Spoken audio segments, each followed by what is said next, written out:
أعوذ بالله من الشيطان الرجيم. بسم الله الرحمن الرحيم.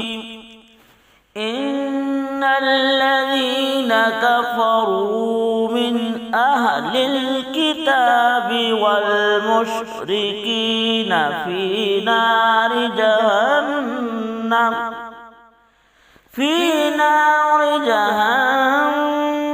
خالدين فيها أولئك هم شر البرية. إن الذين آمنوا وعملوا الصالحات أولئك هم